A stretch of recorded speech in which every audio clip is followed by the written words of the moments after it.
Stop. What wrong with you today? Just always criticize everyone instead of helping. Because I actually finished my one time. What's the problem? So now you want to say I'm lazy? Guys, please stop arguing. We're always going to start. This meeting becoming personal.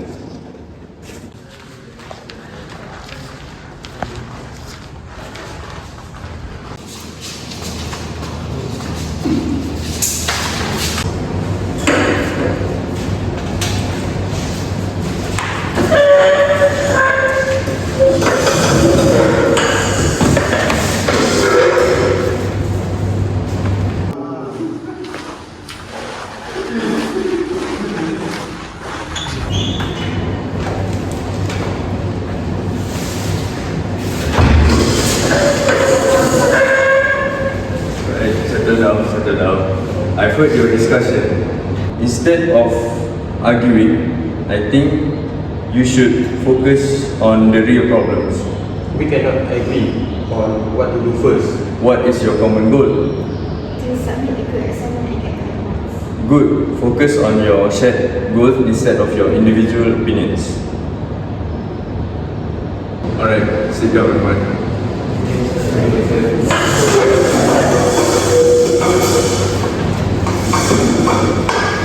So, let's start with hearing everybody's interests. Okay, I want the effective slide because the presentation mark is high.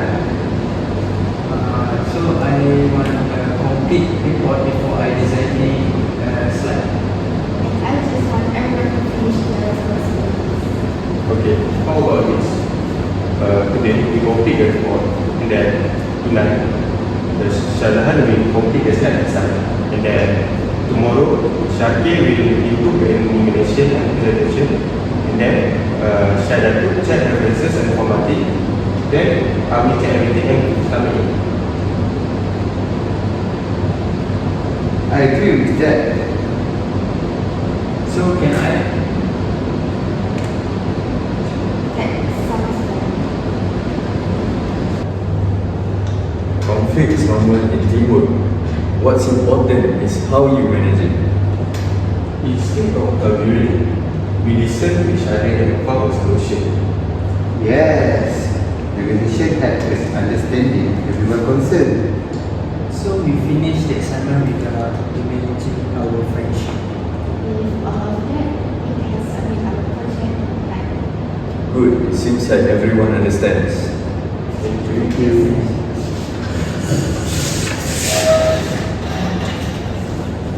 With only 3 days left before the deadline, pressure triggered a conflict over project priority. Syakir want to focus on perfecting on the PowerPoint slide to secure presentation mark. Shahjahan insists on finishing the written report first, viewing it as a core compartment. Meanwhile, Syahdan grows frustrated because she has already completed her section, while the others lag behind. This situation illustrates that task conflict regarding project content and process conflict over workload organization. However, because the team remain focused on the project rather than personal attacks, it is functional conflict that can improve final quality if managed correctly. In the second scene, the conflict become more serious as Syakir and Shahzan stop discussing the assignment and start criticizing each other personally. Shahzan accused Syakir of not finishing her work on time, while Syakir say Daniel always blame others instead of helping the team. This turned the situationship into a relationship conflict where personal emotion and misunderstanding become the main issue instead of the task itself. According to organization behavior, this is a dysfunction conflict because it creates stress, reduce trust, weaken communication and can lower the team performance while delaying the assignment.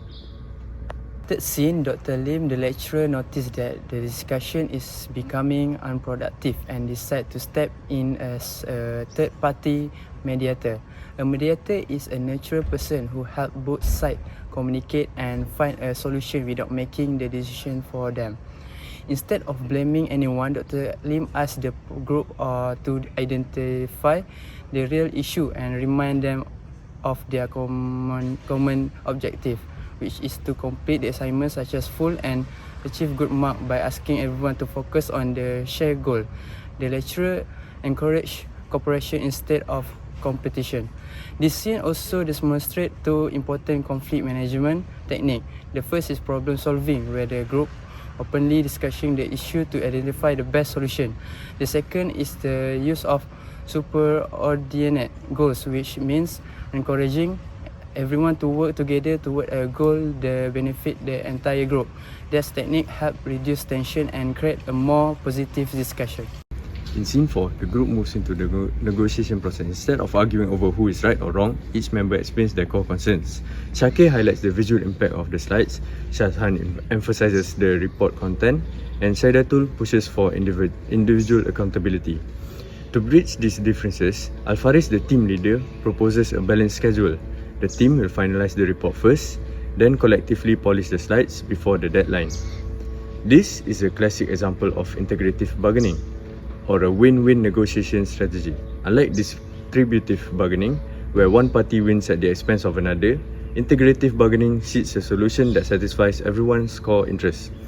By focusing on mutual gains, the team is able to resolve the deadlock, rebuild trust, and move forward together.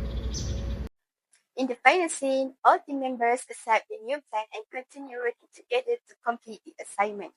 Through open communication, active listening, and cooperation, the conflict is successfully resolved without creating further misunderstandings. Everyone understands their responsibilities and is committed to achieving the same goal. This roleplay shows that conflict is not always negative.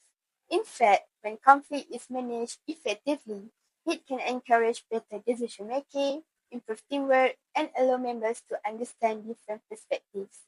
However, if conflict becomes personal and emotional, it may reduce productivity and damage relationships. Overall, this roleplay demonstrates the importance of effective communication, negotiation skills, and conflict management in achieving successful teamwork. These are essential skills that students and future employees need when working in any organization. To conclude, our roleplay demonstrated several important concepts from topic conflict and negotiation. Throughout the roleplay, we showed task conflict, process conflict, relationship conflict, intra-group conflict, third-party mediation, conflict management techniques, and integrative bargaining. The main lesson from our presentation is that conflict is a normal part of teamwork. It cannot always be avoided, but it can be managed effectively through communication, mutual respect, and negotiation. By focusing on shared goals instead of personal differences, teams can turn conflict into an opportunity to improve performance and strengthen relationships.